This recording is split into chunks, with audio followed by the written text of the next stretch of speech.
Welcome to 13 on your side news at noon. I'm Tanner Holbrook. And I'm Emily Scarlett. Severe weather has already left West Michigan, but damage remains. We have a live look for you first at the Consumers Energy outage map.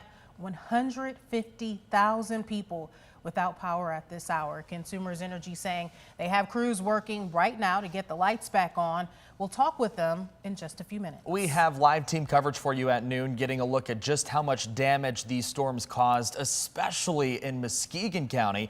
Julie Koharic is just outside of the city of Muskegon, Jeremiah Brown in Whitehall, and Nathan Lee in Twin Lake. But first, we begin with meteorologist Samantha Jacks she's just north of Muskegon. Let's get right out to you, Sam. Where exactly are you and what are you seeing at this hour?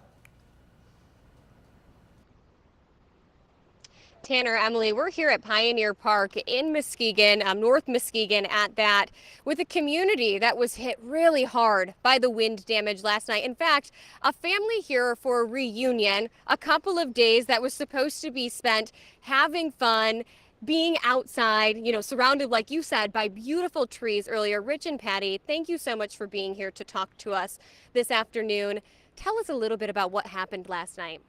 Well, about 5 o'clock this morning, we were both in our tent sleeping, and we heard this large wind, and suddenly our tent just kind of like expanded, and then my wife's side of the tent started to collapse first, and then we heard this loud whoosh, and a tree fell down on our tent. When my wife screamed, I turned to see what was going on, and the tree ended up landing. We had to kind of crawl out of the tent, and now we're trying to assess the damages and get things back together and continue on with our trip. And a true miracle that nobody was hurt. No one from your family was hurt. Tents just completely gone because of the trees. Patty, that moment when you yelled to your husband, what was that like for you? Oh, it was scary. It was scary. I'm going to get emotional here. Yeah, so that my part of the tent had collapsed, and I think by yelling to him, he moved and missed the tree. And now your guys are him. Yes. Yeah. And now here to what are the next steps? How are you spending the rest of the week? It's supposed to be a family reunion. You're supposed to be here for a few more days. What's next? We're going to continue the family reunion.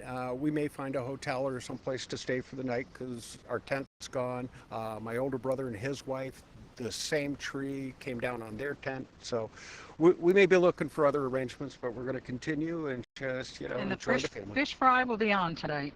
The fish fry lives on. Thank you so much. You know what? Your spirits have just been the sunshine surrounding this stormy day that we had.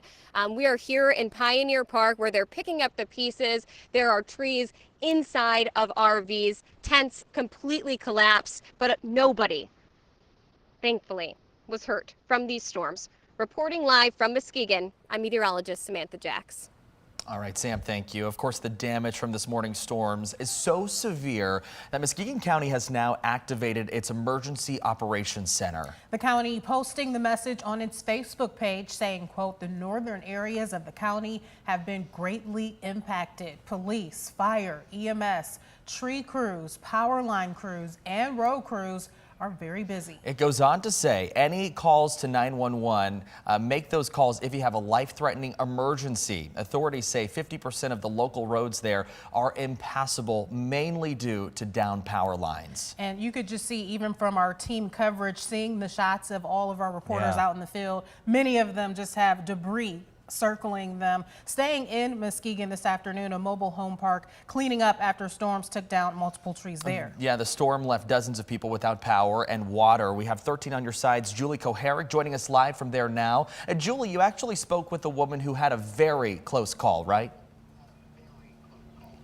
Yeah, very close call. Alicia lives here in Maple Island Estates, and this tree was just inches from taking out her car. A lot of her neighbors weren't as lucky. Trees fell on cars, on homes. Some have split but still haven't fallen yet. And because they use well water here, they don't have any water right now. So no water, no bathrooms, no showers, no air conditioning. Alicia says as a mother of a child with disabilities, that's a big problem. My biggest concern because of her Dravet syndrome is that it's going to get hot in the house and I need to cool her down. So like I said, as soon as the rain actually lets up and I don't see any more lightning, we're going to pop her in her wheelchair and just kind of stroll her around and make sure she's cooled down. She said her daughter had one of her doctor's appointments today, but that was also canceled because they don't have power either. We have seen some fire trucks and maintenance crews come throughout the area, but the consumer's outage map doesn't currently have a time for when the power will be back on here. For now, live in Muskegon County, Julie Koharic, 13 on your side. Thank you, Julie. All new at noon. A mother is safe along with her 2 kids after a close call with the fallen tree. 13 on your side's Nathan Lee, live in Muskegon County after hearing from her and getting a first-hand look at the damage. Nathan, it's very stark damage behind you.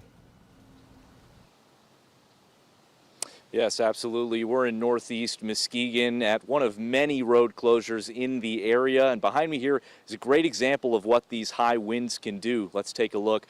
We've got a couple of large trees that are completely blocking the roadway. It even looks like they snagged the power line on their way down. And take a look at this. This tree is hanging over the roadway after those storms and those winds came through. Now, this sort of scene is everywhere over here. Just driving down the road, you can see trees falling on houses, uprooted from people's front yards, and of course, more of those downed power lines. Now, one woman was on her way to work around 6 a.m. when a tree crashed through her windshield. She says the whole event happened in an instant. She heard a crack outside of her car, and then her sunroof and windshield shattered. Now, she and her 2 children got out of the vehicle unharmed. They say they're still a bit rattled. They were pretty scared. I yelled both. The first thing I did was yelled both their names. One was crying. The other one just screamed that he was okay. But yeah, they made it out pretty good. Right, Andy? Yeah. Now, people are out here doing their best to keep the roadways clear. I've seen neighbors with lifts and leaf blowers trying to clear all the branches they can off of the roadways. We'll make sure to keep you updated on those efforts as the day progresses. In northeast Muskegon, Nathan Lee, 13 on your side. Nathan, thank you. About 150,000 people are without power right now across West Michigan. We are joined now by Consumers Energy via Zoom. Brian Wheeler joins us now. So Brian, let's ask the question everyone wants to know at this hour. How long is it going to take to get power restored? Yeah, no, obviously it's a great question. We are looking at restoration that's going to continue around the clock through today and tomorrow and into Thursday before we can finally restore everybody. All right, so several days then without that power. In the meantime, what are we telling customers as they experience this summer weather days without any electricity? Yeah, we want people to know that we're putting all of our resources to work here. We're moving in line workers and crews from other parts of the state, and we put the ask out to contractors to help us in the effort and get the power back on to everybody. We know it's important. If you are without power right now, you can access our outage map online on your phone to get the latest updates on the status of restoration. But certainly make sure you have a plan, make sure you know what you're doing to get yourself through the warmer weather. Thankfully not as warm as it was last week, but we'll be working with local officials to look at things like cooling centers or other resources to really help everybody through a difficult time. Brian, let me ask you this. Of course, I know that you guys had folks staged ahead of time. We're talking about workers here. Sure. How many workers would you say right now are on the ground, boots on the ground, trying to get that power restored? Yeah, I'm aware of over 200 crews, that's Consumers Energy and contractors that are working right now. But like I said, we put the ask out. We're looking to other companies within Michigan and even out of state potentially to come and be part of this work because our priority is obviously a quick and safe restoration process. The one challenge we're facing, of course, is that West Michigan's been hit particularly hard, all the way from Muskegon to Kalamazoo. But then there also are outages in the northeast part of the state and in the Iosco County area. So there's a lot of territory to cover here. The good news is that our crews can work 16 hours at a time. It really does make for a round-the-clock effort. Brian, what are you hearing about dangerous situations in terms of power lines? Are you hearing multiple reports about that across West Michigan?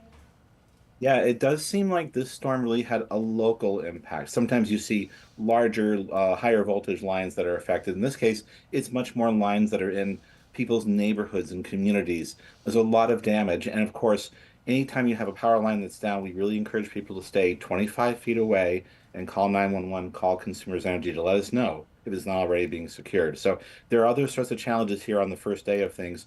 Know that we're boots on the ground. We're working hard because we want everybody to be safe and to get their power back.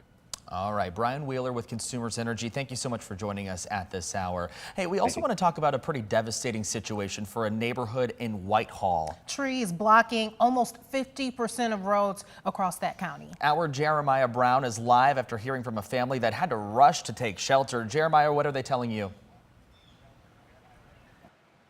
Well, we're here at Mears and Main Street in Whitehall. Behind me, you can see an image that's being seen, like we said, across Muskegon County. This family here said they rushed to their basement early this morning after it sounded like the wind was screaming into their home. Fortunately, everyone is safe and all right. And they said they are fortunate because this tree fell in the only direction they said that would cause no physical damage to any of the homes here. The sight of roads being blocked by trees is something everyone is seeing in this area. We spoke to a woman earlier who told us that she drove from Muskegon to Whitehall. She said the drive usually takes her about 20 minutes, and she said today it took her 2 hours. Those in this neighborhood are now looking at how they will get these trees clear, but also watching out for downed power lines. Many power and phone lines are here tangled up in the trees as people are trying to mark them to keep others safe right now. So if this one had broken off, we would have been in a lot worse shape than we are now. So I'm just counting ourselves pretty lucky. It dropped it the only direction that isn't messing up somebody's house pretty bad. And we've seen many neighbors here checking in on each other, some bringing food or snacks and also offering just whatever help that they can for each other to clear this debris. And again, if you are planning on driving in the area, be mindful and safe of blocked roads and also be cautious around any down power lines that you see. Right now, live from Whitehall, I'm Jeremiah Brown, 13 on your side.